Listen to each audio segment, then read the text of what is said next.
Aujourd'hui, elle a invité quelqu'un que vous connaissez probablement, ou en tout cas, son visage vous dit certainement quelque chose. Daniel Melançon, bonjour. Bonjour, Patricia. Est-ce que quand les gens te croisent dans la rue, ils te disent « Oh, attends, je te connais, mais je suis pas sûre. » En fait, pardon, oui, ils me reconnaissent, mais ils peuvent me reconnaître de trois choses actuellement. Ouais, hein? Ils peuvent me reconnaître de Salut Bonjour, ils peuvent me reconnaître du Guide de l'auto, puis ils peuvent me reconnaître de Golf Mag. Alors, je pense que à chaque fois que quelqu'un me reconnaît, il me reconnaît vraiment pour quelque chose de très ciblé dans sa vie. Soit que c'est un amateur de Salut Bonjour, de choses d'actualité en général, de sport, un amateur d'automobile ou un amateur de golf. Alors, c'est vraiment particulier, puis les gens qui te reconnaissent ne sont pas les mêmes, dépendamment où tu vas. Si, par exemple, je vais jouer au golf, bien évidemment, les gens me parlent de Golf Mag. Dans la rue, ils peuvent me parler de Salut Bonjour, comme du Guide de l'auto. C'est très, très changeant d'une journée à l'autre. Multiples personnalités.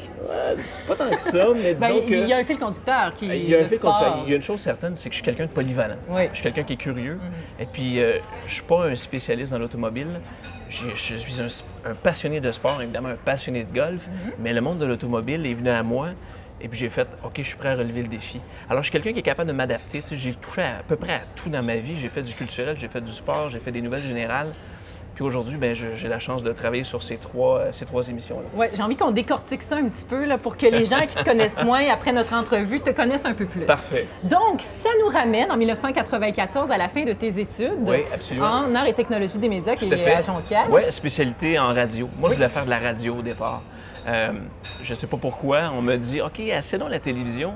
Et il y a eu un déclic qui s'est fait à ce moment-là et j'ai fait mon stage en 1994 au Réseau des sports où je suis resté pendant presque 10 ans à temps plein. Donc, tu n'as jamais animé à la radio? Absolument. En fait, brièvement, lorsque Cool FM est devenu le 98.5, le FM parlé, j'ai travaillé brièvement à la radio avec Gilles Proulx et Varda. On faisait le drive.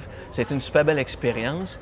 Mais c'était ma seule expérience radiophonique. Autrement, je n'ai fait que de la télé depuis 1994. Donc, RDS, comme assistant à la production au départ, comme rédacteur, comme reporter, comme lecteur de nouvelles, comme animateur. Donc, j'ai vraiment, comme on dit, monté les échelons un à un. Jusqu'en 2003 à temps plein. Et après ça, c'est ouvert d'autres portes. D'accord. Donc, on va rester sur RDS un petit peu. Le goût, la passion du sport, est-ce que c'était déjà défini pour toi? Tu savais que tu voulais t'en aller dans la branche sportive? C'était clair. Tu sais, à Jonquière, on touchait à tout en termes d'études, en termes de couverture médiatique dans l'apprentissage. Mais lorsque vient le temps de choisir ton stage, les enseignants, les profs étaient là. OK, maintenant, dirigez-vous dans le domaine qui vous passionne le plus, autant que possible, que vous aimez le plus, dans lequel vous êtes le plus à l'aise, là on peut mieux se vendre, ni plus ni moins. Alors pour moi, c'était clair, j'avais 3 opportunités de stage. J'avais RDS. RDS était tout jeune à ce moment-là. J'espérais être embauché, mais il n'y avait pas de possibilité d'emploi à première vue.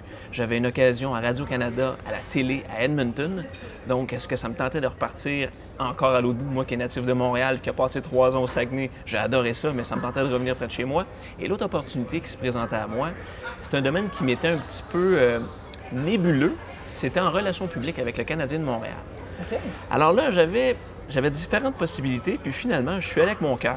C'était à RDS, puis j'ai pas regretté mon choix parce que au bout de quelques semaines, on m'a dit « OK, tu vas travailler avec nous tout l'été ». Alors, ça a été vraiment le début d'une super belle aventure. Et ça t'a ouvert plusieurs portes. Donc, tu as fait le saut 10 ans plus tard à TVA? Bien, 10 ans plus tard, écoute, ça a été assez particulier comme concours de circonstances. Il est arrivé un temps où j'avais besoin d'un nouveau défi dans ma vie, d'un commun accord avec mon employeur à ce moment-là. Je sentais que j'avais besoin d'autres choses. Alors, j'ai peut-être eu un creux de vague entre la fin 2003, décembre 2003, et je te dirais le printemps 2004. Et c'est là que j'ai fait de la radio. J'ai été approché pour faire de la radio. J'avais gardé parallèlement à ça Ski Mag, que je co-animais à cette époque-là. Et là, la radio a fait en sorte que hey, j'ai encore pris le goût des médias, tout ça. Et là, les gens de RDS m'ont rappelé, mais pour faire de l'animation. Non plus faire des nouvelles, non plus faire des reportages, mais faire de l'animation. Faire du baseball, faire du football, faire du billard, faire plein de sports qui m'intéressent et qu'on me donnait vraiment la chance de reprendre le pouls, si tu veux. Alors, j'ai délaissé un petit peu le côté reporter pour me diriger vers l'animation et depuis ce temps-là, ça n'a jamais arrêté.